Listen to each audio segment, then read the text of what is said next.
Good afternoon. Thank you so much for joining us today. I'm just going to give it a second because people are logging in. It is so nice to see so many people coming in today for this webinar. Welcome. All right, let's get started here. So this is the Seizure Smart School Nurse webinar provided to you by the Epilepsy Foundation of Minnesota.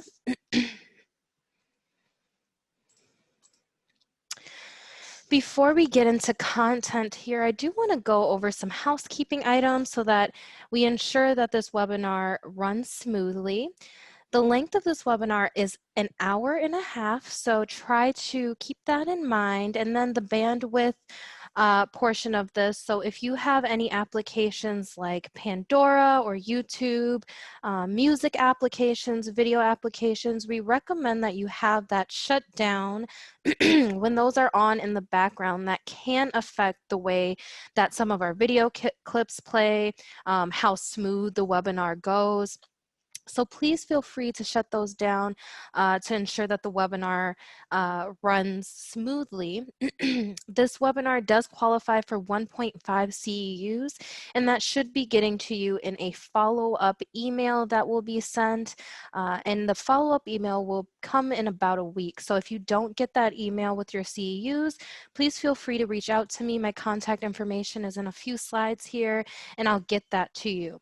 This webinar is also being recorded, and if you are watching this from a recording, this may not qualify for CEUs. If you would like to get a copy of this recording, please feel free to contact me. And then a quick disclaimer about this webinar. The information shared is to inform you of the aspects of epilepsy. However, all potential treatment outcomes should be discussed with your medical provider.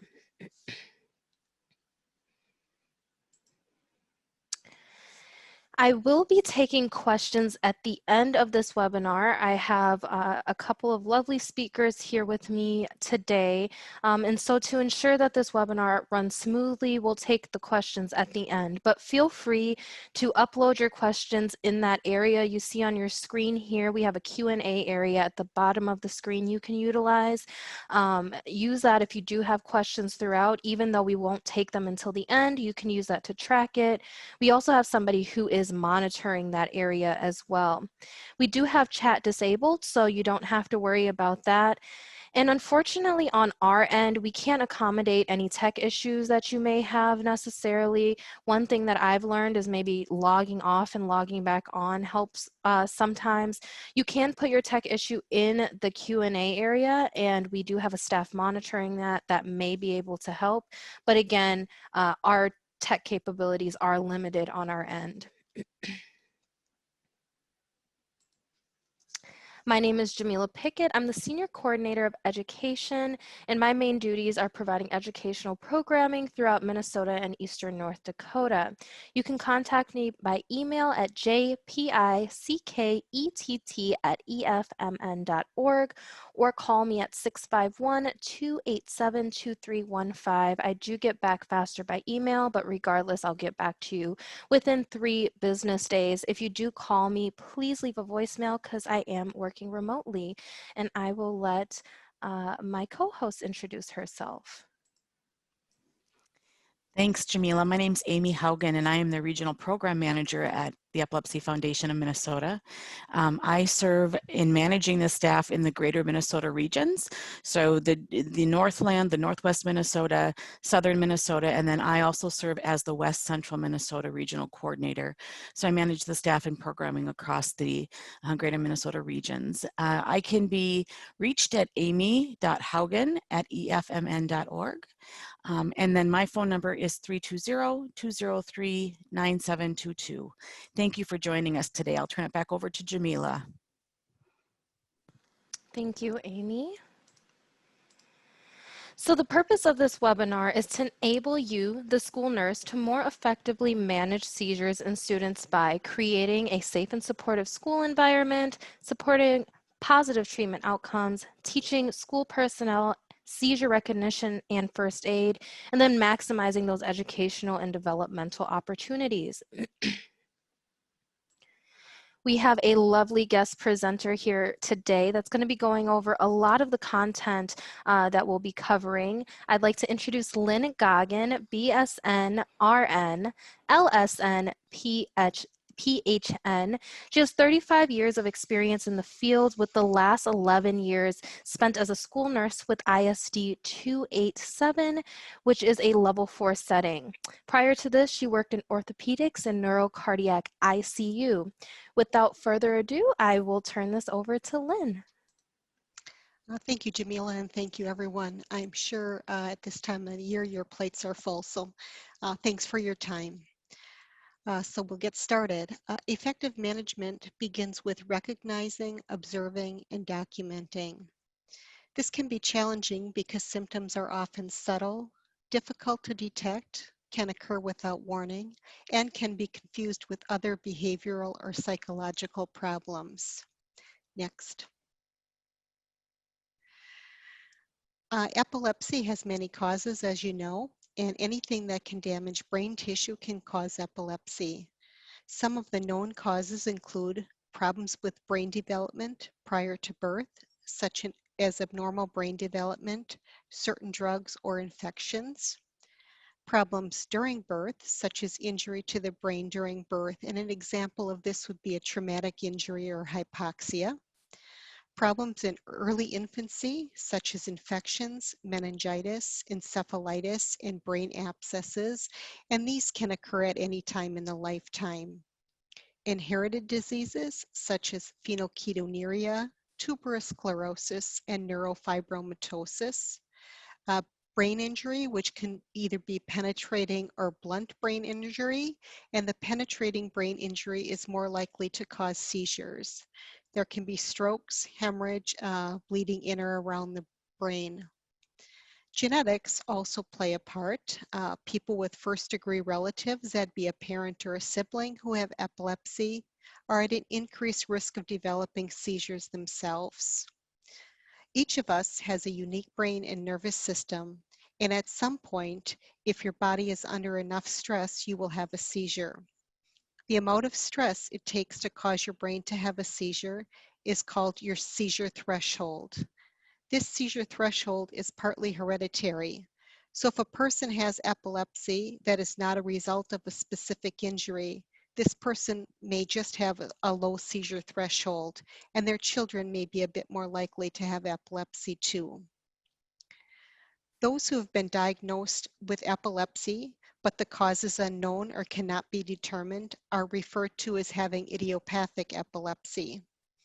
The cause may be unknown because damage to the brain is too small to detect, too much time has passed to link one specific event to why they are currently having seizures, or we just don't have enough technology right now to pinpoint exactly what is causing the seizure. Next.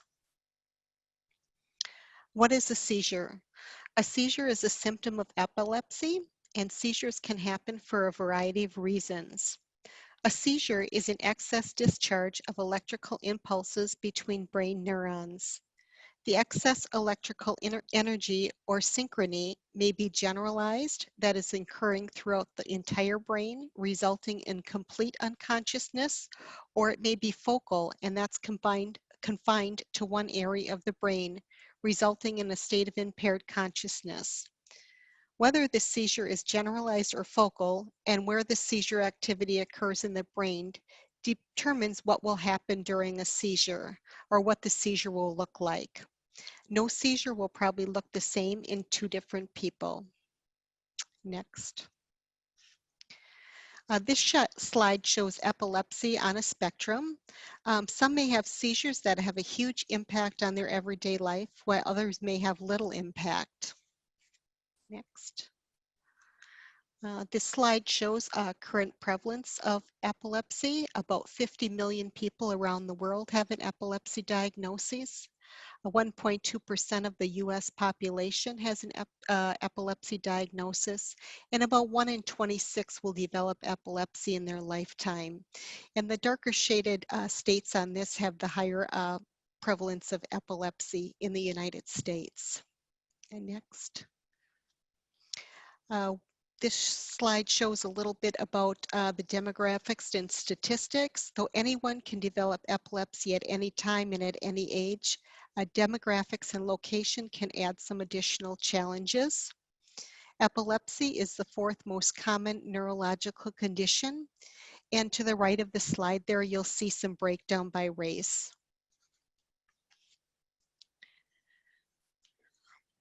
Seizure triggers. All triggers do not apply to all people, and some presumed triggers have not been proven to be triggers. Non-compliance with taking medications as prescribed, resulting in low blood levels of medication, is the most common trigger. Lack of proper sleep and rest, high stress and dehydration are not good for anyone, let alone those with seizures. And a seizure is more likely to occur when your body is most vulnerable. And this would be an example of that low seizure threshold. Always consult your physician about use of other non-epileptic medications, any over-the-counter medications or herbal supplements, because they can interfere with the medications. Hormonal changes is another example of a trigger. Oftentimes when kids go through puberty or that young adult age between, let's say, 19 and 21, or when a woman goes through menopause, can be a seizure trigger. And lastly, photosensitivity, which is any sudden change in light, whether it be a TV, a computer screen, the strobe lights, etc., is thought to be a prevalent trigger. However, it only affects about 2% of those with epilepsy. Next. There are 4 phases of a seizure. The prodromal phase are behavioral changes seen hours or days before a seizure. The aura are the first symptoms of a seizure, often called a warning, and these are most likely seen in focal seizures. The ictal phase is what is seen or felt during the actual seizure, and the post-ictal phase is what is seen or felt after the seizure until the brain recovers to baseline. Next. Some environmental modifications may be necessary to reduce exposure to seizures. Some situations that people with seizures just might avoid. Activities in which a child engages may also need to be modified. And just a thought of this is perhaps a child playing soccer might wear a helmet, or somebody swimming might wear a life jacket. Just little things that we can do to allow them to participate. Next. Next, we'll go over seizure types and classifications. There are over 40 different types of seizures. In 1989, the CDC changed the name of seizure types from what were commonly known as petit mal and grand mal to what they are today. This change was made to make the names more specific, so you will have a better, more detailed handle on dealing with seizures. So the absence used to be called the petit mal, and the tonic-clonic is now what we used to know as the grand mal seizure. So seizure types can be broken down into the 3 you see on the screen. The first one is a focal seizure, and this person may or may not have awareness. It depends on where in the brain the misfiring activity is affecting. And focal seizures are in one isolated area of the brain, and that is why the person may be aware during the seizures. The generalized seizures, on the other hand, affect the entire brain. And since that's the case, the individual will always have impaired consciousness during the seizure. And then the last classification is the unknown classification, and that doesn't necessarily mean that the individual does not have either focal or generalized seizures. It may just be unknown at the time, and it can take several years for some people to be properly diagnosed. And the reason this might be important to us is it may tell us something about the person's level of awareness, and it tells what medications they may be taking or what medications might be effective for their type of seizure, and also what surgical procedures they may have or may be beneficial to them if they have to go that route. Next, we'll talk a little bit about focal seizures. Focal seizures used to be known as partial seizures, and the new terminology, again, is more descriptive. Focal onset awareness seizures generally require no response, but it depends on the person or the situation. Focal onset awareness seizures are the most common type of seizures, and aware seizures may lead to an impaired awareness seizure with confused behaviors. Next. Focal aware seizures may display in two different ways. The first is uncontrollable movement, and the second is a distorted sense. Displayed as an uncontrollable movement, the seizure is characterized by jerking, which may begin in one extremity or area of the body. It cannot be voluntarily stopped, and however, the individual can be aware of what is happening. And sometimes that jerking may spread and become a convulsive seizure. The sensory type of focal aware seizure may not be as obvious to the onlooker. The individual experiences a distorted sense of environment. They may smell or hear things that are not there. They may have unexplained emotions such as fear, sadness, anger, or joy. And they could have nausea or a general funny feeling in their stomach. This sometimes also can be considered an aura or a warning sign of more to come, a more intense seizure, and not everyone experiences these. The next. The focal impaired awareness seizures are frequently misinterpreted as drunkenness, intoxication, being on drugs, mental illness, or disorderly conduct. The individual may appear to be conscious, but their state is altered and they may be unable to communicate appropriately, but sometimes they'll recognize their name if you call out their name and try to just verbally put them back on track. The person may experience confusion, fear, or some other emotions at the onset of the seizure, and there is not likely to be any memory of what has occurred during the seizure unless it's extremely brief. We might see some repetitive, purposeless movements such as lip smacking, hand wringing, or wandering, or some type of action that seems unusual. Focal seizures may generalize and become the general tonic-clonic seizures in persons who have a diagnosis of the focus to bilateral tonic-clonic seizures. Next. The complex partial seizure usually starts with a blank stare. The child may experience a loss of awareness and will exhibit automatic behavior known as autonomisms, such as a chewing motion or picking at their clothing. The preschooler having a complex partial seizure may seem dazed and may mumble. Sometimes the child's behavior may be mistaken for disorderly conduct.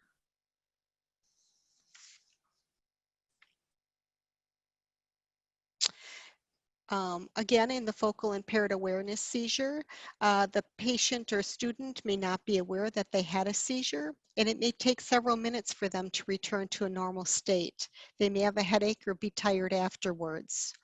The seizure is usually over in a few minutes, and the individual gradually returns to full awareness. The appropriate response you'll see on the slide is always depends on the individual and the situation. We want to stay calm and set the tone. We want to track time. We do not want to restrain the individual. We can gently direct them away from hazards and remain with them until they have gained full awareness. Again, respecting their needs after the seizure. Next, we'll talk a little bit about the generalized seizure. The generalized seizure, once again, affects both cerebral hemispheres or both sides of the brain from the beginning of the seizure. They produce a loss of consciousness, either brief or for longer periods, and can be subcategorized into these types that we'll talk a little bit about. There, again, will always be impaired consciousness because both sides of the brain are involved. The first one we'll talk about is the absence seizure, formerly known as petit mal. It's a generalized seizure resulting in brief periods of complete unconsciousness. It's characterized by blank stare, which begins and ends abruptly, and it lasts only a few seconds. It's most common in children between the ages of 4 and 12, and it can be accompanied by some rapid eye blinking and chewing movements or a facial twitch. The individual experiencing an absence seizure is completely unaware of what is happening, but they do quickly return to full awareness once it has stopped. And we will play a little clip of an absence seizure. This girl has absence seizures, and you will see her have one while she's talking. Because he can be as heavy as ever. And there's a real blankness, a vacant look in the eye, and then all of a sudden they're right back with you and able to engage. So again, in that type of seizure, if you can kind of fill them in on what they missed out in that brief period of time and kind of set them back on track, they don't usually need to rest or anything after that. Next, we'll talk a little bit about the generalized tonic-clonic seizure, formerly known as the grand mal seizure. There is a period of complete unconsciousness or loss of control with this seizure. The individual may let out a sudden cry, which is the sound of air being expelled from the lungs. They could fall, followed by the jerking movements. They could have shallow breathing or even temporarily suspended breathing. You might notice they get a little bluish. And they could also have a loss of bowel or bladder control. The time the actual convulsing lasts is the time which is considered in determining whether you need an ambulance or not. And kind of a general rule of thumb here, typically they last 1 to 3 minutes, but if it's starting to hit that 5-minute mark, that's when you want to be calling 911. And again, 3 minutes can seem like forever when you're watching that. Once normal breathing has resumed and the convulsing has stopped, the individual is in the recovery or the postictal stage, and there is a gradual return to full awareness, which may take as much as an hour or even days. And this is the one that they might need a little rest afterwards or time to gather themselves. The next slide will be playing a clip of a generalized tonic-clonic seizure. It lasts about a minute if you don't care to watch it.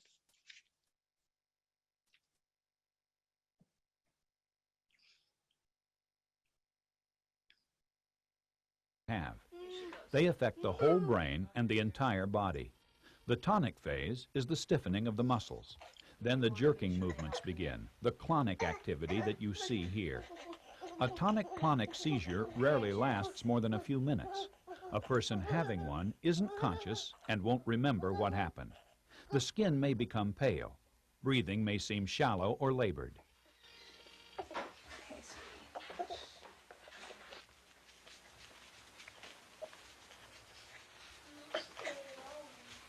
Sometimes a child may lose bladder or bowel control or vomit as the seizure ends.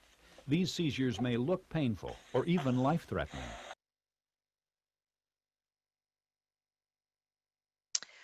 So as we think about responding to a generalized tonic-clonic seizure, we want to stay calm and keep the area safe. We want to time the seizure. We want to put the patient on the side when able, and we want to stay with them until they're recovered from the seizure and monitor their breathing. The jerking of the muscles during the generalized tonic-clonic seizure can also include those of the mouth and throat, and that's sometime where we be seeing the increased saliva production. So we want to make sure that we keep that area clear so there's no worry about their breathing.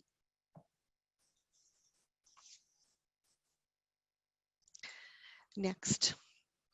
We'll talk a little bit about a seizure in a wheelchair. Generally, you don't have to remove the student from the wheelchair. Just make sure that the wheelchair is securely locked, make sure the seat belt is on, and kind of pad or cushion their head so they don't receive any injury from that. If you do need to remove them from the chair, it would be after to let them go ahead and rest. And it is common for a person having such a seizure to bite his or her tongue or lips. However, we do not want to put anything in their mouth. The postictal state is the state of recovery following the convulsion or actual seizure, and is considered a distinct part of the seizure. This may involve a period of confusion or fatigue. Individuals may need time to rest or clean up before returning to an activity, and generally let them set the pace. They'll let you know when they're ready to head back. You do not want to give them anything to eat or drink until they have fully regained consciousness. And do not give artificial respirations unless breathing is absent after the muscle jerks subside or unless water has been inhaled. Next. Little bit about the convulsive seizure on a bus. This seems to create a lot of concern. But the best thing that I can say is make sure that they pull the bus over and then treat it like you would treat any other seizure. I know sometimes the different busing people don't have an EA on the bus or something like that. And I always do say if things don't seem to be going in the right directions, it's always okay to dial 911 in that situation, and at least you have some help on the way. But otherwise you would respond as with any other tonic-clonic seizure. We had one case where he just had really bad seizures. So the plan was if he was closer to school, he came to school and they just radioed us ahead and we could go ahead and meet the school bus. And if he was closer to home, they would go back home. And I believe at this time they are not administering any rescue medications on the bus. So again, that would be another reason to call 911 if we would need to do that. Next, the convulsive seizure in the water.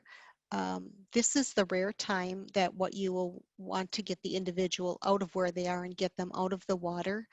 Keep their face and nose out of the water while you're trying to relocate them back onto land. And if you cannot get the individual out of the water, try your best to support their head out of water. Call 911 right away. This is considered a medical emergency, and then proceed with any relevant seizure response protocol. And administer first aid and seizure breathing if needed. And a person can go the entire day with water in their lungs and not notice, but if they go to sleep with water in the lungs, there's a risk of asphyxiation, and this is why it's considered a medical emergency.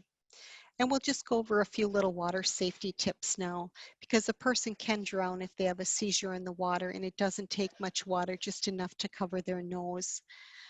They would want to talk to their healthcare team about whether it's wise for them to swim and what precautions to take.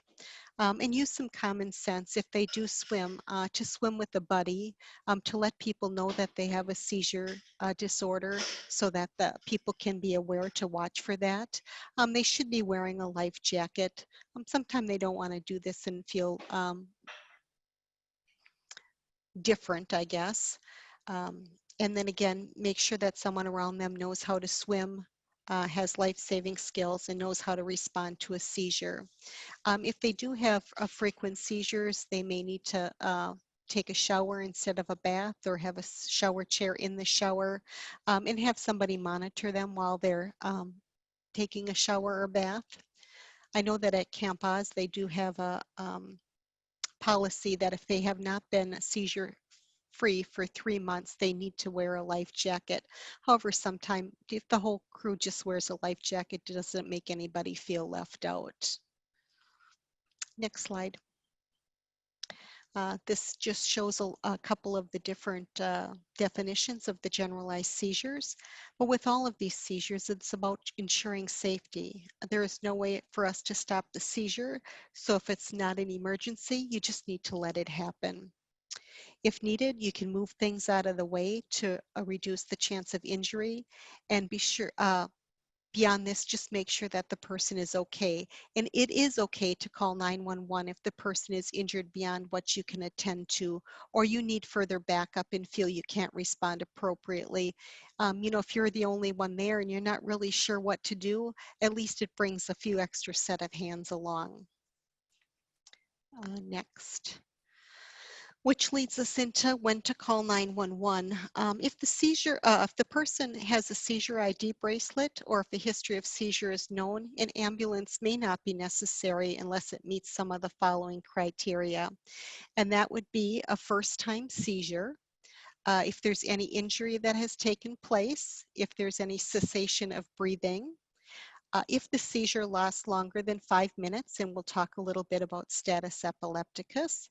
And again, if the seizure takes place in the water, or the student has any other health conditions, or again, if you feel like you can't respond appropriately. Status epilepticus is medically defined as a seizure lasting greater than 5 minutes, and that can be a prolonged seizure or it can be a cluster of seizures. And oftentimes the seizure action plan will kind of define that out, because some people are more prone to the just a prolonged seizure, and then some people, once they start having those cluster seizures, it doesn't stop without some intervention. Status is a medical emergency and requires immediate action to stop the seizure activity. And sometimes this is where we'll see the rescue medications used. These students should have a seizure action plan that clearly defines what we're going to do in this emergency and how we're going to respond. About 15% of all individuals with epilepsy will experience an episode of status epilepticus in their lifetime. Next. Death in epilepsy, while it is rare to die from a seizure, and most seizures are not considered an emergency, it can happen. So the most common form of death in epilepsy is SUDEP, or sudden unexpected death in epilepsy. And sometimes this occurs because somebody didn't know how to respond. So we want to make sure that we get right on top of that. A little bit more about sudden unexpected death in epilepsy on the next slide.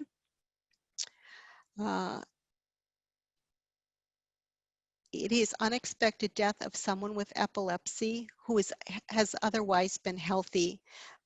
It's in cases where no other cause of death is found on an autopsy. And like I said, it's quite rare, but 1 in 1,000 adults and 1 in 4,500 children with epilepsy die from SUDEP. And this is the leading cause of death in people with uncontrolled seizures. No one's really sure about the cause, but some researchers feel that it's related to an irregular heart rhythm, or some studies also suggest that the person may suffocate from impaired breathing, fluid in the lungs, or being face down on bedding. Next slide. Non-epileptic seizures, these can be a little bit tricky because they mimic actual seizure, and sometimes they can be called psychogenic or pseudo seizures. And non-epileptic seizures are best dealt with on an individual basis after diagnosis. Once identified, the problems can be addressed through counseling or psychotherapy. Non-epileptic seizures are generally a conversion reaction stemming from a traumatic emotional experience and not a conscious act. Sometimes the seizures stop when the person is told that they are psychological in nature, and some people have both types of seizures, so it is difficult to kind of weed that out.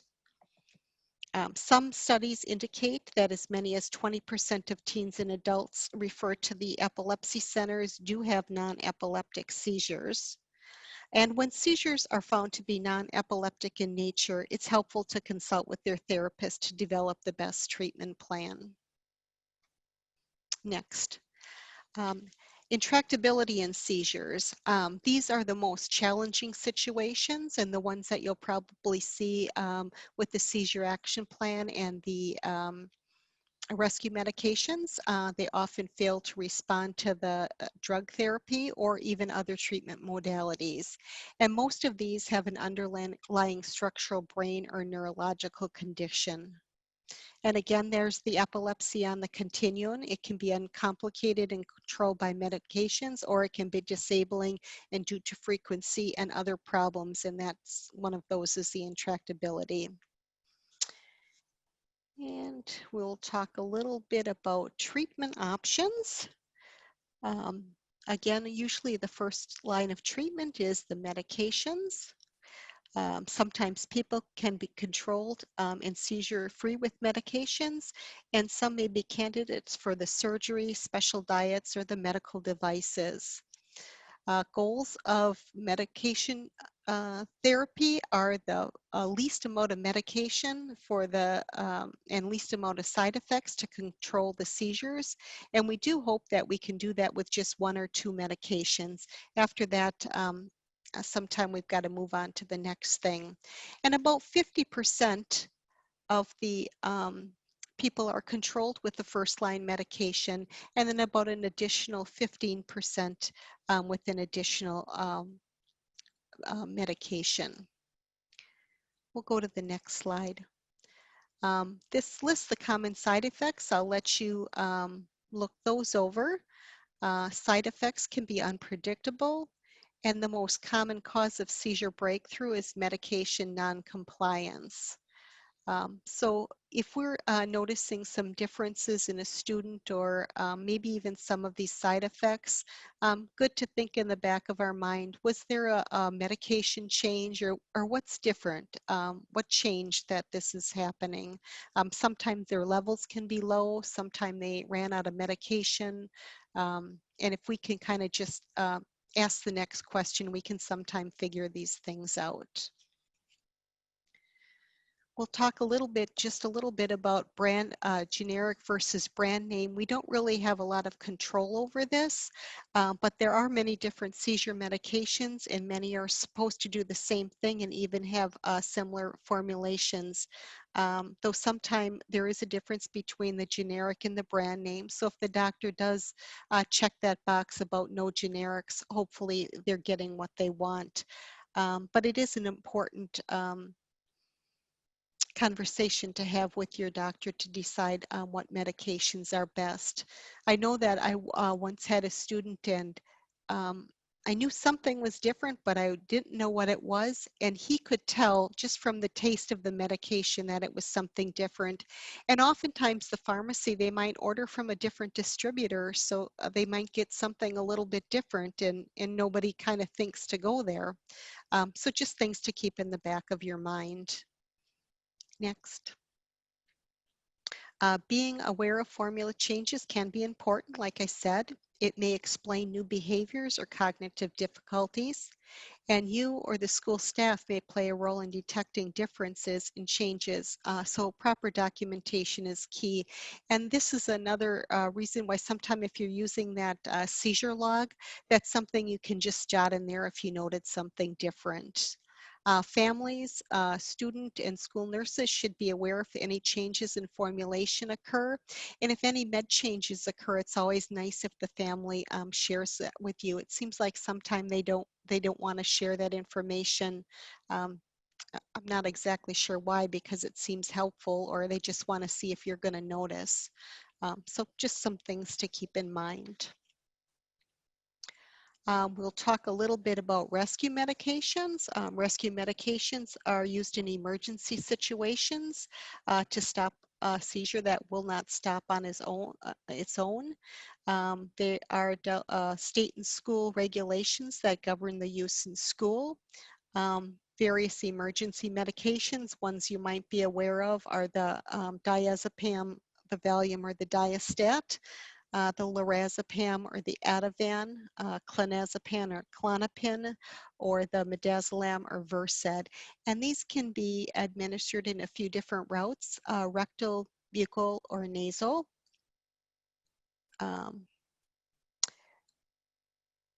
The rectal administration sometimes causes a little bit of concern in the school, but if we can have the conversation, we can usually get around that. I know that I've had some students who have the rectal diastat when they're at school, but if they're on a field trip or something like that, they do have an oral version that they can take along so they don't have to worry about that privacy issue. Next slide. There are new rescue medications coming out or being trialed all the time. There's some new nasal treatments coming out. There's a film diazepam that just goes on the tongue. I have not seen either of these used. However, one of the drug companies is advertising pretty heavily lately to try their new nasal treatment. And on the in the references here, you'll see some places you can look that up if you want more information. Here again, we'll talk a little bit about the diazepam or the rectal gel because sometimes it does get a little controversial.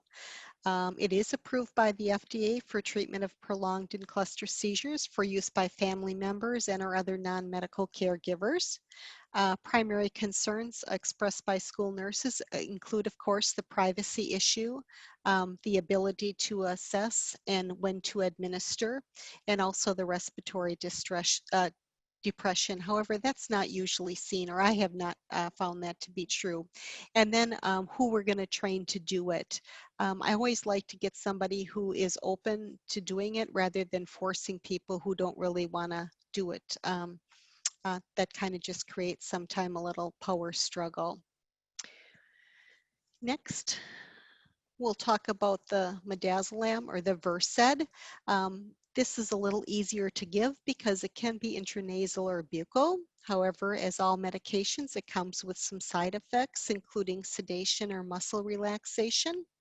Adverse reactions can include agitation, involuntary movements, hyperactivity, rage, and aggression. I have not personally seen this, but it can happen. Again, the rescue medications, there are state nurse practice acts and local districts may have specific regulations regarding administration. So make sure that you're aware of those.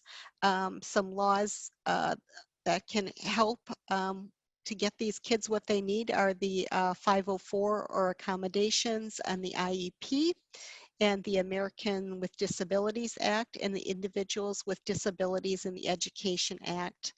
However, if it is prescribed by a physician, regulation and impact on the student must be discussed with the parent to come to a workable solution. And that's where having that relationship with the parent to kind of see what's going to work best in school, what's going to work best in the after school program, how are we best going to train people, and what do they want to see. And sometimes when you have that discussion, it just makes it a lot easier. That's when we would be writing the individual health plan and the emergency care plan, and then that will give the step-by-step directions for anybody that you're training. Next, in some locations, they may train all staff, and some just those who want to be trained. And regardless of what the case may be, it's important to follow your location's internal protocols. Being comfortable, empathetic, willing, mature, and capable are all things that play a role in delegation. This slide just shows a few ideas for managing delegation. And I think the last one being the most important, explaining to all parties that you are obligated to put the health, safety, and welfare of the student first. So sometime just letting people know that and why you're doing it is helpful.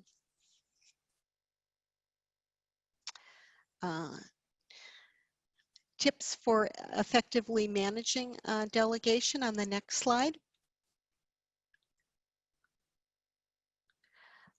When a school nurse delegates a task under their nursing license, they're responsible for the following: ensuring that the delegation is appropriate, again, providing training and ongoing assessments and documentation and competence of the person you're delegating to, and then ongoing assessment of the student's health outcomes. So explain to all parties, once again, that you must put the health and safety and welfare of the student first. And I think if we can all work together with that in mind, it just makes it a little easier to swallow.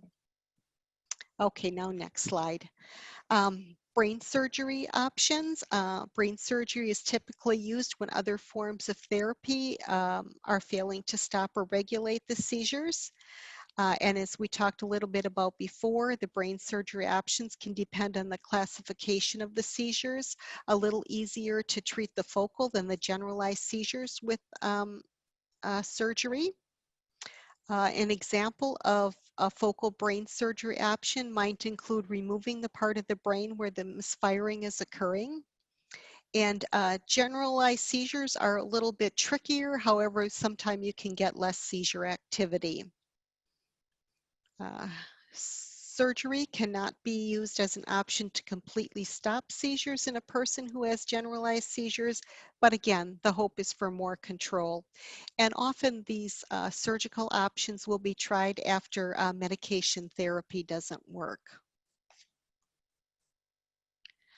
We'll just say a little bit about special diets. They're often combined with the use of medications. Special diets should be introduced by a physician because we want to make sure it's safe. Diets can vary. Many are quite restrictive, such as the ketogenic diet, which I'll just say a little bit about, or the modified Atkins diet. And the restrictive diets are almost always tried on children because they are so hard to follow. Often people don't stick with them for a long time. Next slide. That ketogenic has the longest history, and the idea is that it burns fat instead of glucose. They do get 90% of their calories from fat, so it's not considered to be a real healthy diet, and just 2% from carbs and protein. So the idea, it's believed that the diet mimics fasting or starvation by keeping the ketones in the body raised, and that may result in the reduced frequency of the seizures or no seizures at all. Now, while we might or might not agree with this diet, if the family does request it, we need to respect their wishes. And go ahead with the diet. Now, usually if the child is on a diet like that, the family will bring the lunch. However, there is a special dietary form that's part of special education that they do need to be supplied the food if not, and the doctor would need to fill that out with exactly what that child needs. So if that's the case at school, we would be involved in that.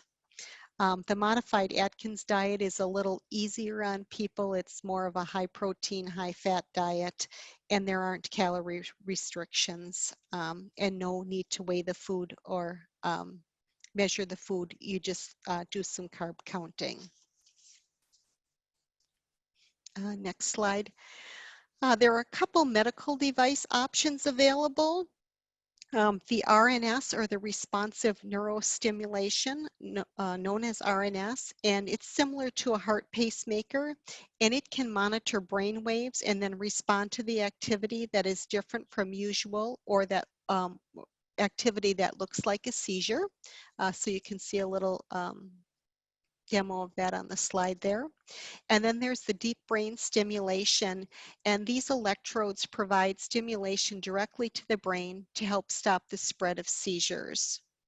And again, these are usually used after other things fail.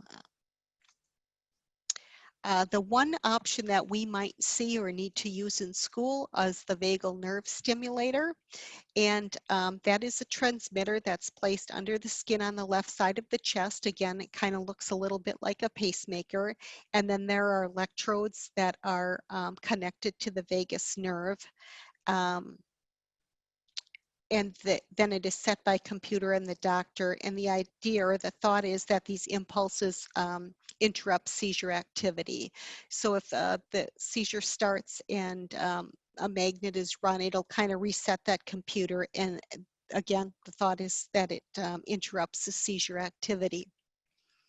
And I have seen some success with this. And then for those that it isn't, they'll just go ahead and turn it off.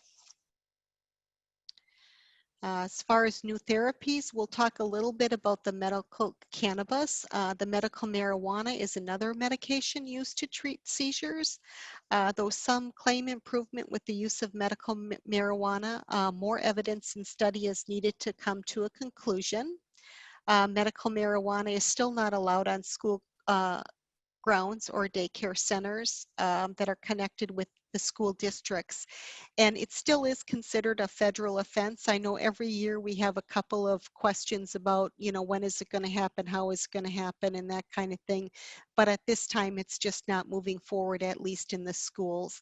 Now, that doesn't mean that the person can't still be using that as a therapy. It just can't happen at school, and they have to go through the proper channels about getting the I think it's shown on the next slide, the certification and then becoming part of the registry program and having people who will administer it. Some say that medical marijuana has helped with behavioral and mood changes. And as I'm sure you all know, they're starting to recommend the medical cannabis for other things other than seizures as well. But at this time, we are not able to help with that. Next slide.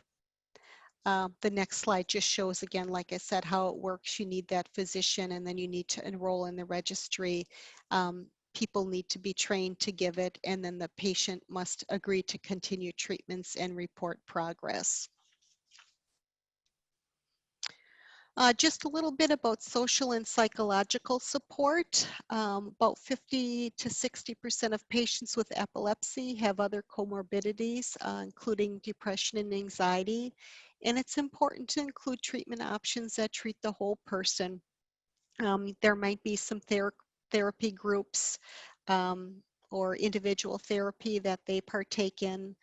Some of them have seizure assist dogs that can help with their anxiety and depression. And these are trained dogs who can sometimes even help with the, if the person is having a seizure, they're thought to have a sixth sense, or they can wear the backpack with the seizure medication instructions in it, or sometimes they can even roll the person on the side. And then again, they're there for emotional support when the seizure is over. Next slide. When to refer to an epileptologist, I almost said epidemiologist. I've been working with them so fast and furious. Oftentimes an epileptologist is needed for failure of 2 or more trials of medication, uncontrolled seizures and status epilepticus, difficult to diagnose events or spells, significant mood or anxiety disturbances, major memory and learning deficits, sudden changes in seizure types, or signs of medication side effects or intolerance. So sometime your general physician can go ahead and treat, and if they need a little more attention, will often be referred. Psychosocial development. It's thought that about 40% of children with epilepsy also have ADD or ADHD. And there is an association between epilepsy and impaired self-image, self-confidence, low self-esteem, anxiety, and some delayed social developments. So many times the comorbidities may make it difficult to recognize epilepsy or other conditions. Next slide. So the school nurse should be an educator and advocate for students in the school. And this means communicating with staff and creating protocols to ensure that the students will have the most optimal learning and growing environment. And it also means that teaching educators the challenges that these students may face and what adaptations we may need for the student with epilepsy. So we as the nurses can help recognize seizure activity and its impact on students, ensure appropriate first aid and minimize stigma, coordinate any treatment with the student and the healthcare team, train and ongoing training of teachers and other personnel, and create an environment which the child continues to achieve the educational goals, probably most importantly. So all of that being said, be sure to use all the valuable resources on the epilepsy website and from the Epilepsy Foundation, and take time to work with the staff so they become more comfortable working with the students with epilepsy. Sometimes the anticipation is the hardest part, and not knowing what to expect or what they can do is the worrisome part to the staff. Work with the families and take time to form those relationships. It's much easier to work together if we're all on the same page. And the family will also be more comfortable when they feel confident that their child is being well cared for, and they can also be a valuable resource to provide information to us as well. Remember that we were on this journey together, and as we all know, no 2 days are alike. And most importantly, get to know your students. Their safety and well-being is what it's all about. Thank you. And now we'll turn it over to Amy. Thank you, Lynn. We're just going to take some time now to talk about the impacts on learning and behavior and the different models of learning and what you might see some children with epilepsy and their families asking as far as those different models of learning. And so when we talk about impacts on learning and behavior, there's a number of different things to consider. So you may have a school teacher or a paraprofessional that comes to you with questions on how do I know if the impact on learning behavior is related to something with the epilepsy diagnosis. A couple of things to note is that medications and their side effects oftentimes can have impacts on the levels of cognition of the student, their awareness level. They might make them sleepy, it might make them hyper, those kinds of things, and that might impact their ability to learn in different ways. So medication side effects can be part of that impact. Another part of the impact is the seizures itself. Where are they coming from in their brain? Is it impacting their emotional center versus their movement center versus their cognition and those different types of things? So some of the basic components of having epilepsy and having that diagnosis and undergoing treatment can lead to some impacts on learning and their levels of learning. One of the things we know as far as seizures, after a student has a seizure, they may need to have some coursework retaught. And the reason for that is really because, well, the obvious reasons are if they are missing a period of time out of the classroom due to a seizure and the recovery time. But oftentimes they are, as we talk about the different seizure types that Lynn talked about, there are these brief moments of unconsciousness, right, during absence seizures or during impaired aware focal seizures. And so they may miss just small portions of what you have taught, and so, or what the teacher has taught. So sometimes they might ask, you know, what did the teacher say, or could you repeat that, those kinds of things. So that has a bit of learning behavior impact. We do know that as Lynn mentioned, oftentimes students with epilepsy have a lower self-esteem. And when you think about the mental health, just to kind of expound off of that a little bit further, is that when you think about mental health, there's a couple different things you can think about. Like I said, medication side effects. Sometimes those medication side effects are mood changes, and so that can impact their feelings of self-worth and things like that. It could be where their seizures are coming from, right? So if their seizures are coming from their mood center, that probably is going to impact their moods, and some of that lower self-esteem can be a result of those mood changes. And then third is really about how they are able to, how they perceive the impact on their life. So students, like we talked about that spectrum, some students will have one medication or one seizure type, take one medication, and there's a minimal impact, whereas we have other students who are not getting control with multiple medications, and so there is impact on their life in different ways. They might be in sports, but they might also have intractable epilepsy and not be able to participate in something that they hold to be really valuable for them. So those are all some different reasons that they might be some lower self-esteem as well. One thing we do know in the complexity of epilepsy and other diagnoses with students is that sometimes it might seem easy to go to the epilepsy, their epilepsy being the reason they're having difficulties, but let's say they have some other diagnosis along with the epilepsy. It's really key to look at the whole picture and why are the difficulties happening. Maybe they're seizure related, but maybe they're related to another diagnosis of ADD or ADHD, or maybe they are related more to the diagnoses that are mental health related. And so they're not always going to be epilepsy related. Go ahead to the next slide.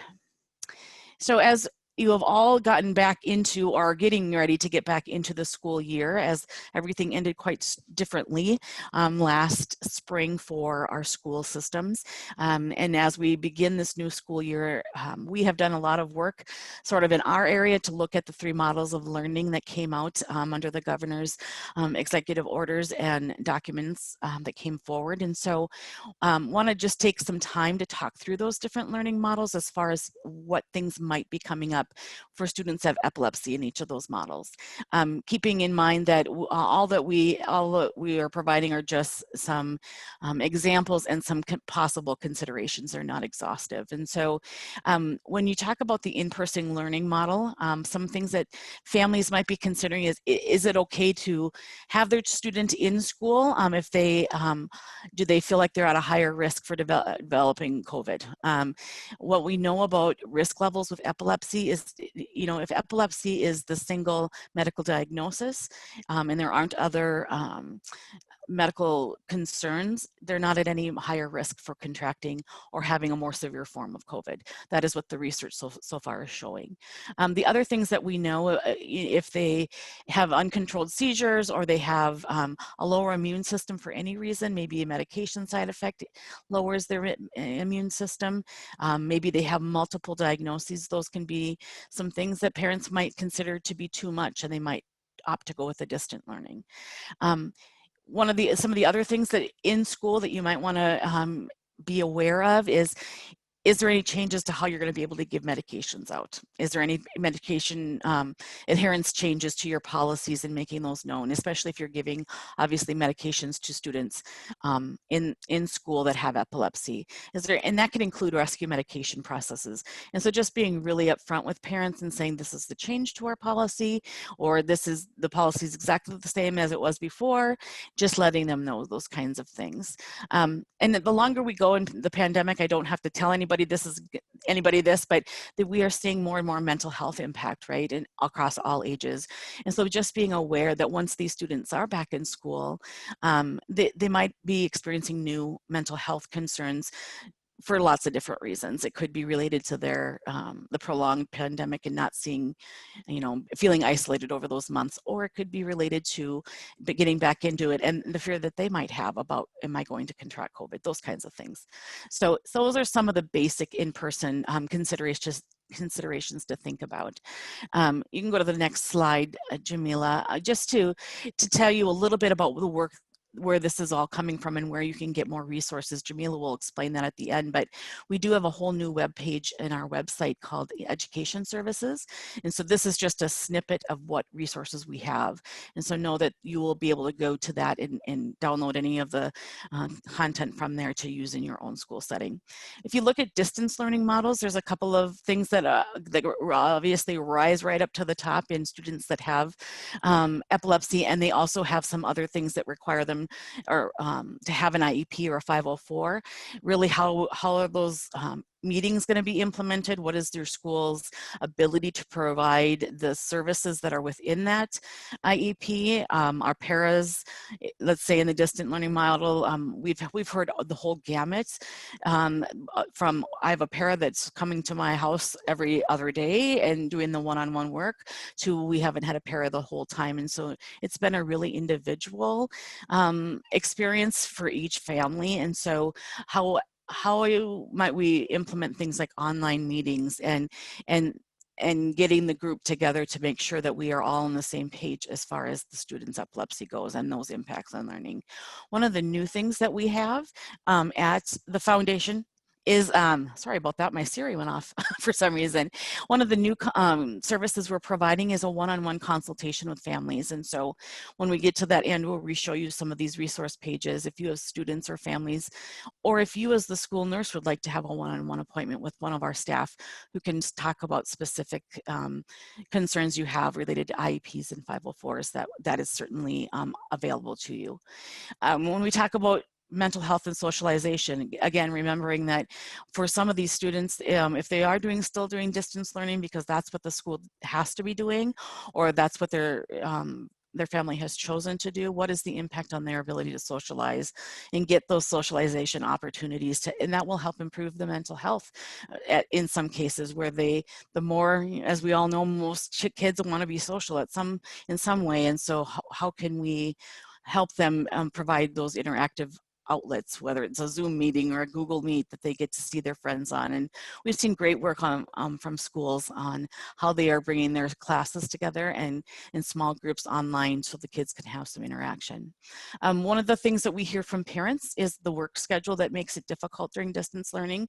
And so as a school nurse, this might just be something that comes to you as the person who knows a lot about the diagnosis for that child. But sometimes we have heard from some parents and guardians that some of the struggle is around, how do I help my child if we're in distance learning when I have to work as well? And so in all of this, it's really about key communication and how we can support both the parents, the students, and the school all together. So you can go to the third learning model, Jamila. And of course, hybrid is the mix of the two, right? And so obviously you would want to consider the things that are within the in-person and things that are in the distance learning. But with hybrid, there's a couple things that are unique. When we think about how the school is working in the hybrid setting, there might be changes to schedule. So that might impact how medications are being able to be given. If a school day schedule is a little different than usual, it might mean the student has to leave the classroom to get their meds at the exact same time, whereas in a full in-person learning experience, the schedule's the same every day. And so just keeping in mind that things like schedules for medications, as you know, are really key for students. And so they might be leaving class at different times than they normally would be. Other things like sleep schedules, you know, there are schools that are going earlier or later in the morning and earlier or later in the afternoon. And does that impact especially those morning times, sleep patterns and things like that for students with epilepsy? And then is there any trigger that is associated for them with screen time? Do they have a photosensitivity? Is there anything in that could lead to that being triggered through screen time, whether it's through an app that they're using or something they're supposed to be watching on their tablet or their device for school? Is there anything more that could be leading to an increased chance of a trigger? So those are some of the big things that we talk about. One of the things as far as support services, just to give you a little insight, my sister's taught for 28 years and she said the biggest thing for us with hybrid is some students who are on IEPs and 504s, it would be better for them to get the services of speech therapy, physical therapy, occupational therapy, you know, social group, whatever your services are.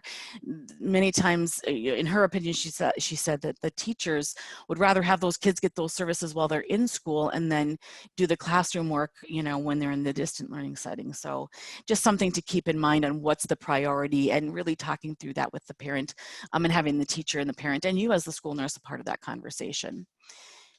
You can go to the next slide. So we talk about how do we reduce stigma. We reduce stigma in a few different ways. The biggest thing about stigma as it relates to epilepsy is education. Most of the time people still have some myths in their mind about epilepsy because they don't know the facts. And so really we encourage educating all of the school, from the school nurse to the staff of all levels to the students. And so really what we can provide is that education that will reduce those myths in individuals' minds and reduce the stigma that's associated with it. And with that can come, you know, some measures of preventing bullying and teasing just by being educated. Another thing that is key with students who have epilepsy is helping them learn coping mechanisms, right? And so how do they manage school and life? What are their coping skills? And if we recognize that they need some help in those areas, how can we as a school help them to develop those? All of that can help in increasing self-esteem for students with epilepsy and their sense of independence. I'm going to guess that many of you have had a parent that's a little overprotective or kind of is a little overboard with what they want to know or what they are giving you about their student's medical condition. And that happens, I think, honestly, because they they are living in a world where they're always aware of their students' medical needs. And so how do you address that parental overprotectiveness if necessary? And sometimes you can be a really great voice for that student, especially when it comes to extracurriculars. If there's no reason they can't be in them, and the reason is the parents are concerned or scared, how can you help that student advocate for themselves? And so that's a key part of the reducing stigma. And then always being a resource. The family can always connect with us. We find our best connections through you as school staff and school nurse. We are here to provide the non-medical aspect of support, resources outside of medical resources, and things like connection opportunities. So those are all key things. When we talk about the importance of training, go to the next slide for me. I think that's my last slide. Again, the more people that know how to respond to a seizure, the better in a school system, because oftentimes this won't happen in the one classroom where the student is most of the day. It'll happen on the playground, it'll happen in the lunchroom, and it could be not even a student that has epilepsy, it could be a teacher. And so if we enlist the whole school in getting trained, that provides an opportunity for the students to be feel very confident in their ability to be in the school system and have people around them that would know what to do if they were to have a seizure. It also, training, like I said, also minimizes that stigma and gets rid of those myths. So those are all key, really important reasons for training. I'm going to turn it back over to Jamila now, and she'll finish out some things with us. Thank you so much, Amy. All right. So we are getting to some of those last few slides here. So please feel free, if you have any questions, to put it in that question and answer area as I'm going through these last few slides. And then once we end here, we will go over those questions. And if we don't get to your question tonight, or if we just don't have time, we will get that answer back to you in a follow-up email. All right, so as far as that importance of training goes, it is understandable that right now things are really different. Your school may be in person, or maybe doing hybrid, or your school is completely virtual. When you're thinking about that, that does add some challenges, but in other ways, it's a form of opportunity. So EFMN, we provide a lot of free trainings to a lot of different locations, and that takes a lot of that work out for you. We can also talk through different methods of training students and staff, but it is important for students and staff to be trained both. So what you see on your screen here, which will also be in the follow-up email, that I definitely recommend taking a look, is an example of something that you can use when you're talking to maybe younger students. It's an animated seizure recognition and response video from the Epilepsy Foundation National, and it does a really great job explaining in a way for younger students to understand. There are also a lot of other tools out there that you can utilize to help train your staff, instead of having to maybe start at basic level or try to figure all of those things out. EFMN is providing our services virtually currently, so we can really fit into a lot of those different realms, not just that in-person model. Some resources that might be helpful in general in that school setting is the Epilepsy Foundation of America. You can visit their website. You can go to epilepsy.com to learn about other resources. These are going to be really general resources, but I do also recommend, if you are in Minnesota or Eastern North Dakota, to check out the Epilepsy Foundation of Minnesota's website, so efmn.org. There you'll find some more specific resources for the location and region that you're in, though the national website is a great resource for you to utilize. We also have our seizure action plan, so we've mentioned that a few times here throughout the presentation, and those seizure action plans can be found on our website. You may have a seizure action plan that has a template from another location, which is perfectly fine as well. But if you are in need of a student seizure action plan, a youth seizure action plan, you can get a template on efmn.org. We constantly have talked about proper documentation, which I'll go into a little bit more depth about in a few slides here, but you can also find a template for that on our website. In regards to tracking, there are a lot of seizure tracking apps and seizure tracking softwares that you can use to aid in that school setting or even at home. We have an example of seizuretracker.com, but you definitely can utilize a lot of different resources around that. These are some resources specific around those learning models we talked about. So Amy went into depth about how you may have different considerations depending on which learning model that your school or district is using. The Pacer Center always has really great resources in general, so you can visit their website. To find information specific for Minnesota, please visit the Minnesota COVID response page. That's going to have some information specific to this region. And then if you want some more general information, there's a lot of questions that are being answered through the CDC. And so I have 2 resources there that you can utilize as well. So as I said, I'm going to talk about the seizure observation record a little bit more, and that's because proper documentation is really important in a school setting. So it says to be completed when reporting a seizure. It helps identify seizure types, duration, triggers, and patterns. You can use this with that seizure action plan and kind of create safety precautions and accommodations around these. But that observation record template is on our website, but you don't necessarily have to use that. It depends on the location. Some people even will take that template and modify it to their own needs. But you can use a journal or a diary. Proper documentation is very important. And as I listed, seizure types, duration, and triggers are important things to be tracking, but you can also be tracking things like medication side effects on these documents as well. This helps not only when the family is talking to their neurologist or their epileptologist, but it can also help to give that information to a guardian or a parent. Sometimes it's a little bit more difficult to communicate with those individuals if you don't have documentation to kind of back it up. And so you can say, you know, we've noticed this or we've observed this, and you have that record. And again, they can use that information that may be affecting that student in school to talk to their medical provider.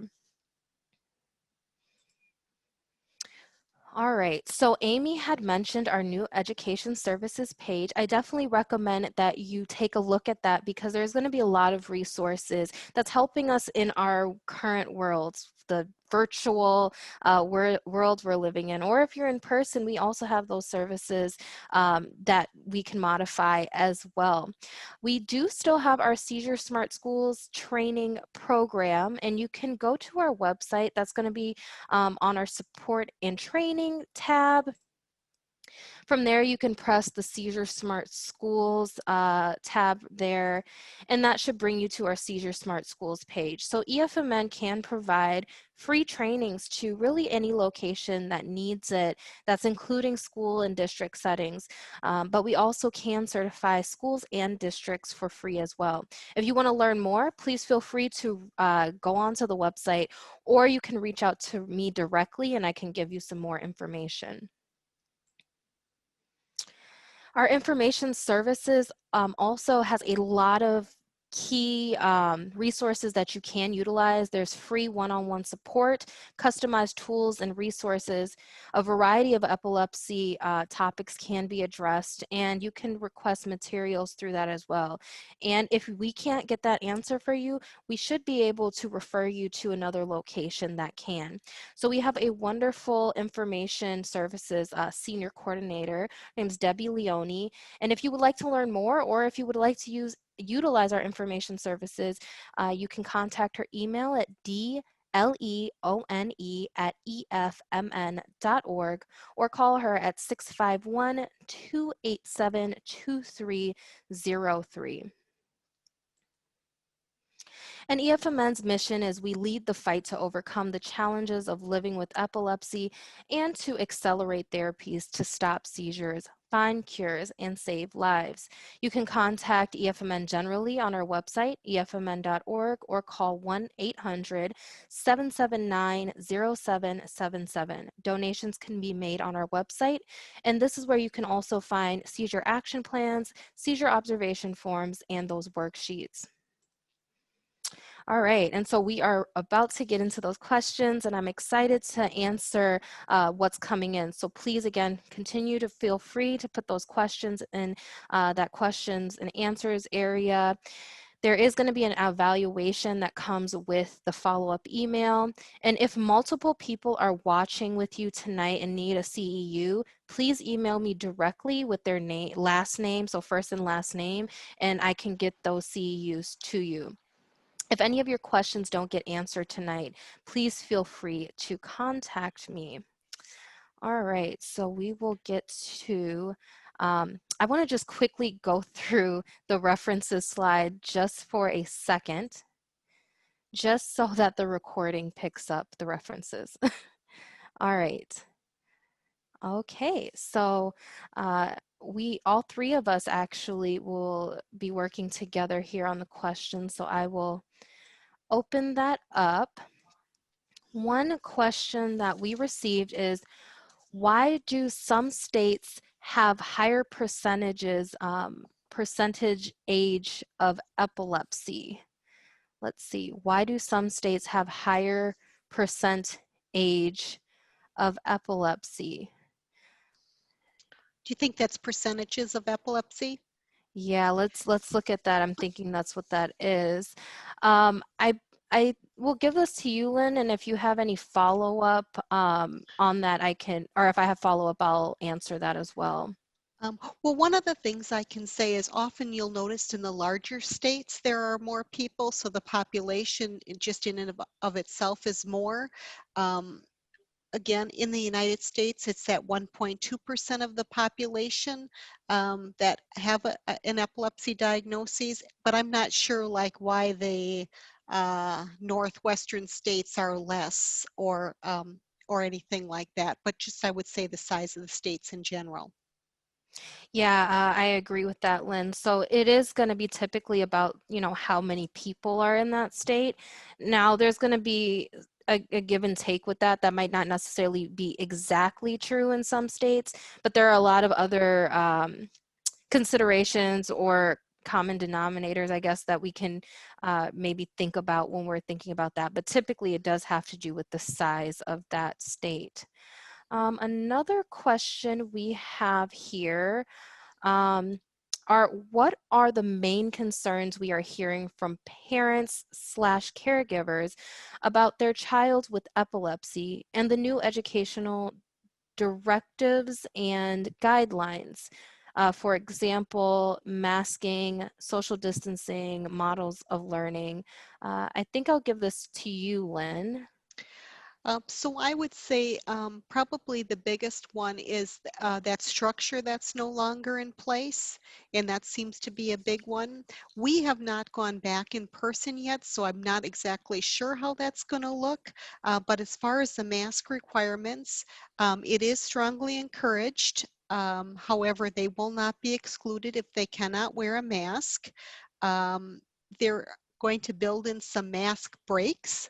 I'm not sure exactly what that's going to look like. They're going to try to utilize the outside time while they can, where they don't need the mask on. But as far as the social distancing, we did receive a video today, and they have moved a lot of the furniture out of the classroom. So number one, not as many people will be in there, and number two, they can spread out more. And they've had some really good signage on the floors, like I'm sure you've seen at the grocery stores or other establishments, where halls need to be one way, and then some dots putting them 6 feet out. The other thing to kind of contain movement is the teachers are going to move around instead of the students moving around. And so the students will basically remain in the same room for the entire time. And then the other thing is lunch will be delivered. And I know there are some, and this is always an option, they can stick with the connected learning or stay at home learning. And some people, especially with the higher physical needs or one gal in particular that does have epilepsy and quite active. Her parents are going to keep her home until they're satisfied with the vaccine that comes out. So again, we're kind of letting the parent drive that that answer, but those are some of the things we have put in place. Thank you. Another question we have here is there any evidence that an epilepsy diagnosis puts a person at higher risk for COVID contraction? And I'll give this to Amy.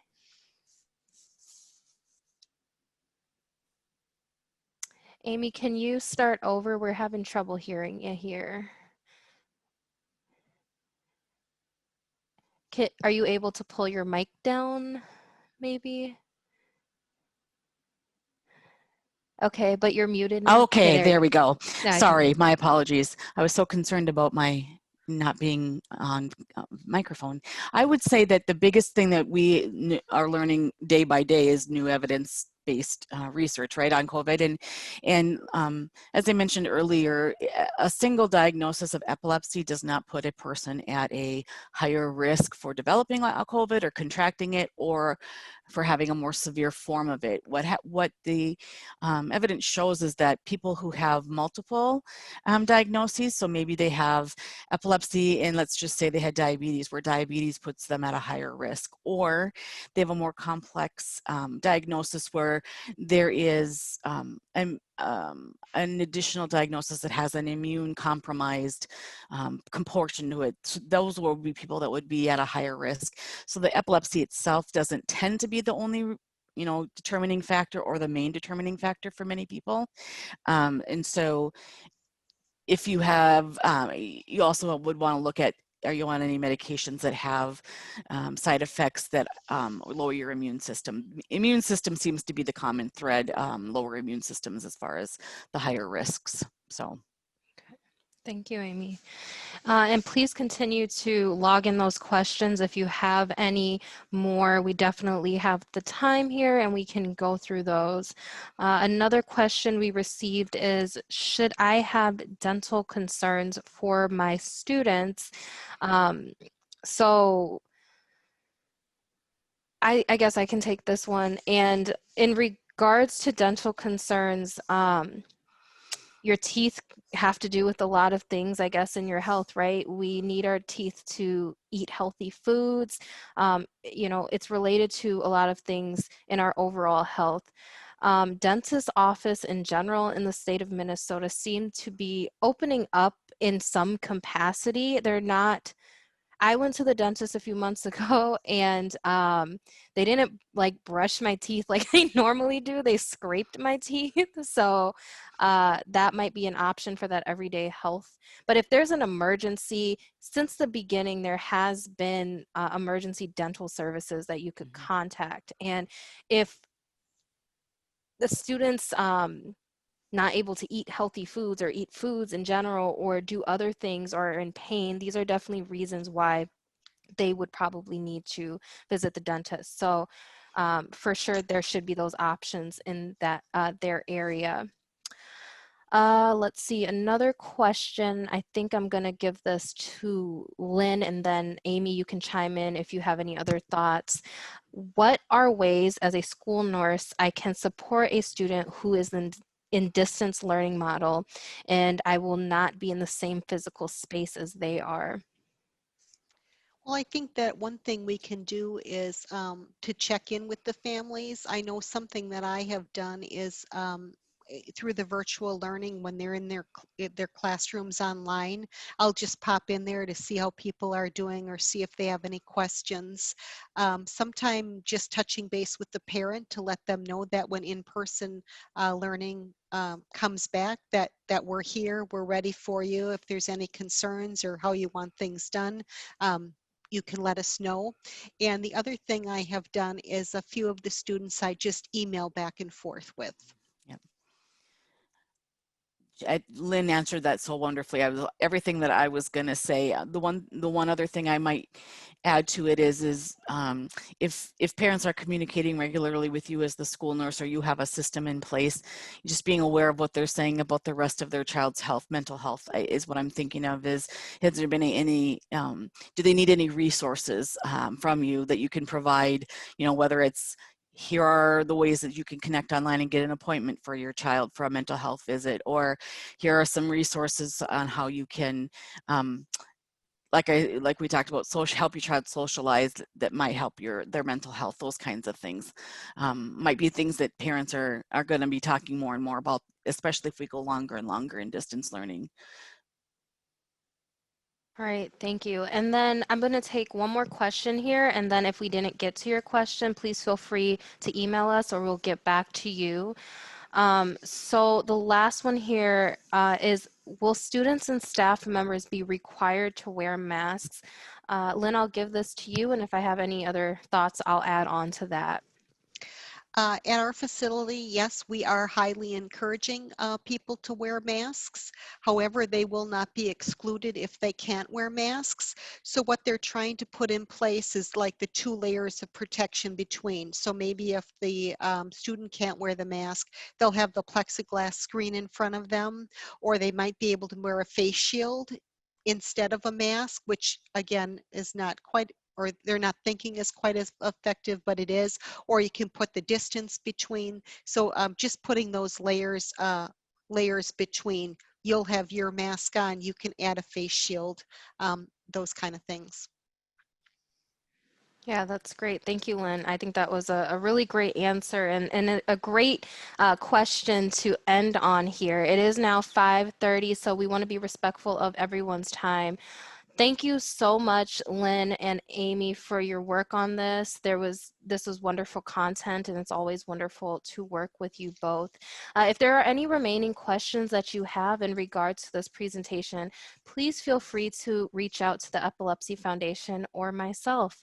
But it is ending time, and I want to say thank you everyone for attending, and I hope you all have a wonderful night. Thank you.